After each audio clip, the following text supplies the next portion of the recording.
Kahintang sa panahon ng latest news. Diyan sa tuloy niya ang Pag-asa Mactan, pinagi ni Sir Jomar Eclarino. Sir Jomar, may butang sir.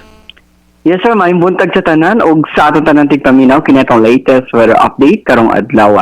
Ganiha alas 3 sa kadlaw ng sentro ng low pressure area natong gi-monitor na sa 790 kilometers east-northeast or silangan amihan ng silangan sa may Basco, Batanes. Samtang habagat or southwest monsoon pa dahil naka-apekto sa Southern Luzon, Visayas ug diri sa may lalawigan sa Mindanao. Atong weather conditions sa Central Visayas, lakip ng probinsya sa Cebu, makasinati ng panagsama panuron nito na sa madag-umo na kalangitan ug naay mga patak-patak na mga pag-uwan ng kinima localized na mga thunderstorms.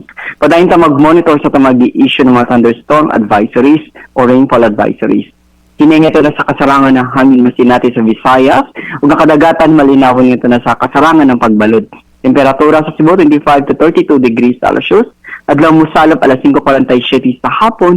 Ang dagat muhunas alas 4:50 sa hapon ug mutaob unya alas 9:30 sa buntag. Philippine Standard Time alas 5:54 sa buntag gikan diri sa Mactan, pagka sa Visayas. DOST Jomar Eclarino. Sir Jomar, Yes sir, good morning.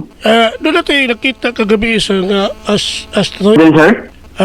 Kagabi doon natin nakita daw nga asteroid na monitor niya sir. Naami nakita sa mga social media pero for confirmation pa sir, so ato nang i-ask sa atong astronomical division, namatay astronomical division sa central office, so ato pang i-clarify kung unsa katong nakita gahapon.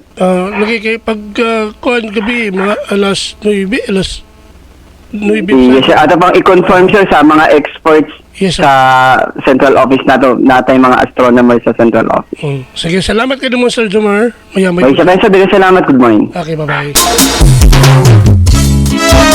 Mato si Sir Jomar Eclarino, ang atong widow specialist gikan sa Pag-asa Mactan. Naghatod sa itong dagan sa kahimtang sa panahon, meaning adlaw nga Martes mga kaigsunan. Adlaw nga Martes, September 12, tuig 2023. Salamat ni Sir Jomar Eclarino. Ug may buntag sa Pag-asa Mactan. Kahikan sa TV stations,